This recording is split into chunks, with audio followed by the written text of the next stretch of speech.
தமிழ்நாட்டில் எதிர்க்கட்சியினர் கலவரத்தை தூண்ட சதி செய்கிறாங்க அப்படின்னு முதலமைச்சர் சொல்லியிருக்காரு. அதை பற்றி ஒரு நாட்டினுடைய முதலமைச்சர், சட்டம் ஒழுங்கை காப்பாற்ற வேண்டிய முதலமைச்சர் ஒரு பொறுப்பு இல்லாமல், நான் இந்த வார்த்தையை நான் சொல்கிறேன், ஒரு பொறுப்பில்லாத வார்த்தை, ஒரு பொறுப்பில்லாத ஸ்டேட்மெண்ட்டை முதலமைச்சர் கொடுத்துருக்கிறார். அதாவது எதிர்க்கட்சிகள் எப்பயுமே ஆக்கப்பூர்வமான எதிர்க்கட்சிகளாக இங்கிருந்து கொண்டு இருக்கிறது. நாம் தேசிய ஜனநாயக கூட்டணி கடந்த 12 ஆண்டுகளாக மத்தியில் ஆட்சியில் இருந்து கொண்டு இருக்கின்றோம். நம்ம எல்லாம் இது மாதிரி எப்பயுமே எதிர்க்கட்சிகளை சொன்னது கிடையாது, இந்த மாதிரி வார்த்தைகள்லாம். அதாவது அப்போது இது என்ன காட்டுதுன்னா, ஸ்டாலினுக்கு ஒரு பயத்தை காட்டியிருக்கிறது. ஸ்டாலின் திமுகவுக்கு ஒரு மிகப்பெரிய பயம் அவர்களுக்கு உருவாக்கி இருக்கிறது. தேசிய ஜனநாயக கூட்டணி மிகப்பெரிய கூட்டணியாக வளர்ந்து வரதான் நம்ம பார்க்குறோம். நேரு மேலே வழக்கு பதிவு செய்து விசாரணை நடத்தணும்னு சொல்லி நீதிமன்றத்துக்கு எப்படி பார்க்கணும்?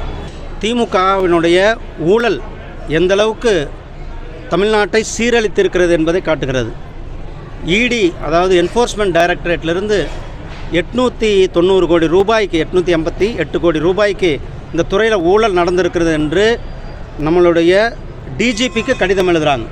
ஆனால் அந்த டிஜிபி எந்தவித நடவடிக்கையும் எடுக்கலை. மீண்டும் ஒரு கடிதம் எழுதுகிறாங்க, நடவடிக்கை எடுக்கல. மீண்டும் கடிதம் எழுதுகிறாங்க. 3 முறை கடிதம் எழுதியும் கூட எந்தவித நடவடிக்கையும் எடுக்கலை.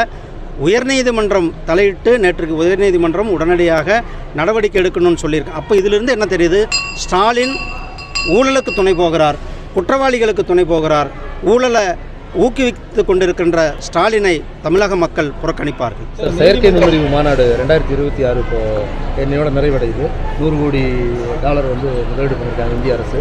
இதனுடைய எதிர்காலம் எப்படி சார்? இது ஒரு மிகப்பெரிய ஒரு தாக்கத்தை ஏற்படுத்தும். இளைஞர்களுக்கு ஒரு மிகப்பெரிய வேலைவாய்ப்பை ஏற்படுத்தும். தொழில்நுட்பத்தை எப்பயுமே நம்மளுடைய நாட்டில் அதை நடைமுறைப்படுத்த வேண்டும் என்பது நம்மளுடைய பிரதமர் திரு நரேந்திர மோடிஜி அவர்களுடைய லட்சியமாக இருந்து கொண்டு எந்த ஒரு புதிய தொழில்நுட்பம் வந்தாலும் கூட, நேற்றைக்கு பாருங்கள், கிட்டத்தட்ட 30-40 நாடுகளினுடைய தலைவர்கள் கலந்து கொண்டு ஒரு மிகப்பெரிய ஒரு டிக்ளரேஷன் ஏஐயை அடுத்த கட்டத்திற்கு எப்படி நம்ம எடுத்துக்கொண்டு செல்ல வேண்டும் என்றதை 6 நாட்களாக மிகப்பெரிய அளவில் ஒரு கான்ஃபரன்ஸ் டெல்லியில் நடந்திருக்கு. அதில் பல்வேறு நாடுகள், பல்வேறு தொழில் நிறுவனங்கள், அவர்களுடைய முதலீடுகள்லாம் கூட இந்தியாவில் வந்திருக்கிறது. கிட்டத்தட்ட அந்த முதலீடுகள், இந்த முதலீடு இந்தியாவினுடைய பொருளாதாரத்தை வளமாக்குவதோடு நம்மளுடைய இளைஞர்களை வேலை வாய்ப்பு உருவாக்குவதோடு இளைஞர்களை தொழில் முனைவோர்களாக ஆக்குகின்ற ஒரு இந்த மாநாடாக இந்த மாநாடு இருக்கும்.